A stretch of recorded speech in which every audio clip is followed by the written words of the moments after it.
red-hot atmosphere at Nottingham Forest this afternoon takes him level those 2 goals now in Premier League history with Andy Cole. He's got there in 128 fewer appearances. He's 21 now behind Wayne Rooney and 73 behind Alan Shearer.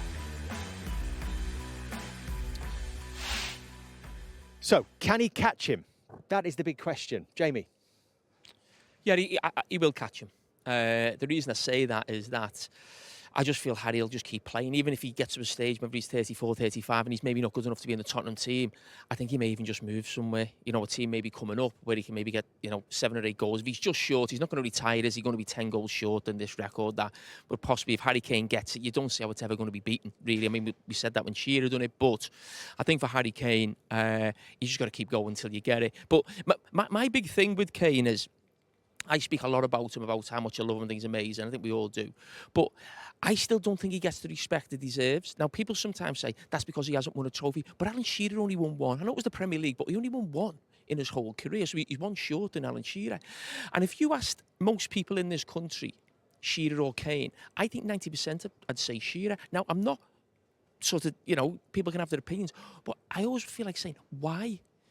He was top goal scorer of the World Cup. He's probably going to beat him for England goals. He already has. He's going to beat him with, I would say, Premier League goals. And even though Alan Shearer did create a lot of goals, he was a great crosser of the ball, Alan Shearer. Alan Shearer didn't have the actual ability, is the wrong word. But what we're seeing from Kane, now we didn't see from Shearer, where he's actually running the game from a number 10 position and putting people in. So people can say who they want, you have opinions. But why would we never say Harry Kane was better than Alan Shearer? Almost feels like no one would say, but everything in front of you when you look at the stats says he is. Well, maybe at the end of the career. Maybe we need to get to the end of the career to make that judgment. Yeah. I don't know. Let's just show you the comparison of where they are at this stage. And as we were saying earlier on, it was incredible. After 286 games, they're at the same stage. OK, Harry Kane got another goal later on. So he's now on 187 after 286 games, where Alan Shearer was a bit older, had got to 186 at this stage. Just in Alan Shearer's defence as well, Jamie, at this stage, he had more assists than Harry Kane as well, 51. Alan was incredible. I played against Alan enough. He tore a few teams I played. But Alan scored more penalties. That will bug Harry Kane, won't it, today, that he had a penalty saved. So let's have a look what happened after that stage for Alan Shearer. He played 4.5 more seasons, and he still went at one heck of a rate, didn't he? Do you know what you got to remember as well? He had a terrible cruciate ligament injury as well, halfway through his career. He came back stronger than ever. He got plenty of goals. I agree that he will probably pass that record, but barring injury. You don't know. Who knows what can happen? He might get a bad injury, might not play for that long, but I think he will. For Tottenham fans, this is obviously great, but I think the bigger news for Tottenham is that I remember speaking to Harry 2 or 3 years ago, and I talked about his future, and I said to him, do you think you can achieve everything you want at Tottenham? He went, well, they need to match my ambition. And I was quite shocked he said that. But right now, I think that Tottenham with the manager, the players they're bringing in, they are matching his ambition. He nearly went to Man City last year. He never got his move. I think the next step for Harry will be that he'll sign a big contract and he'll stay at Tottenham because everything is in place for this club to achieve. I haven't always said that. I've been critical of the owners previously, saying they've got a manager now that they've really backed. All the signings have got his fingerprints on them. Parachici's brought in good players. The 2 that he bought, Bentancur, Kulusevski, good signings. Richarlison, Bissouma's not touched the ball yet. What a good sign he's going to be when he comes in. So I think that Harry will look at it and go, there's no reason for me to go anywhere else. Man City, he's not going to go to Man City anymore.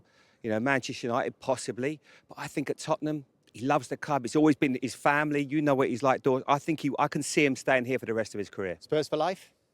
Yeah, I mean, look, I think he's got 2 years, 3 years maybe left on his contract. Why would you want to leave? Why would you want to leave? They've got Antonio Conte in charge here. I think they've closed the gap. I said there were 22 points behind Manchester City last year. I still think Manchester City are going to win the league for me, but they're closing the gap in the Champions League. It's his club. Where's he go, though, Carragher? Where would he go? He's going to... You're saying why would he leave? He'd leave to win trophies. Tottenham is still not probably the biggest underachievers in Premier League history. That's what Conte sort of said. The next step for them is winning trophies. How far away do you think they still are from that? I think they could win a cup this season. They won't win the league. I think they're well short of winning the league. Not well short, but I don't see a title challenge as such. That may be next season. You still need to bring players in. I still think they're short of maybe where the Pochettino team were, maybe even your dad's team, and they're doing really well in the Champions League, and one season they went close or ran the top teams close. So I still think they're a little bit to go, but that's obvious. Conte's only been here 9 months, but in terms of winning a league, they got to a Champions League final under Pochettino. No, I don't think they're close to winning the league, no. Jamie, where is their level at, do you think, Cups. after 4 Yeah, games? Cups No, right now. I mean, Right now, no, because they've got the points on the board, but what about the performance? It's not been perfect, but the manager alluded to that. So did Harry Kane. They spoke about fitness. It's been well documented how hard they were worked in pre-season. So there is an argument to say that they're going to get fitter and better. I remember thinking back to the Conte Chelsea team that won the league, and they changed the system halfway through the year, one of the greatest achievements in Premier League history when they won it. And they got better and fitter as it went on. The way that he trains players, I think there has to come a point, and that's why I don't think he stays at clubs for that long, because he works them so hard. And there's only so much you can take. But speaking to players, that they are loving what he's doing. He's brought in a real freshness. It's not always easy. I don't think they always enjoy it, but they've given Tottenham a chance. Now, he won it with that Chelsea team. I'm not saying Tottenham can win it, because I think Man City and Liverpool are better than them. But he's done incredible things before in the Premier League, so we shouldn't really underestimate what he can do. Do you accept that from Jamie Carragher, that they can't challenge for the title this season, and they won't?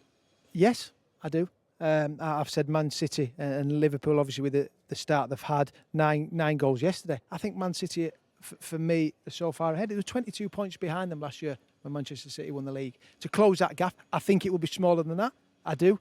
And I think the signing from Basuma, I think Perisic, for me, coming in, 33 years old, he made that intensity to go and get him early doors. I want him. I want a new wing back. I want signings. He's done that. Antonio Conte is a serial winner. He wants a trophy.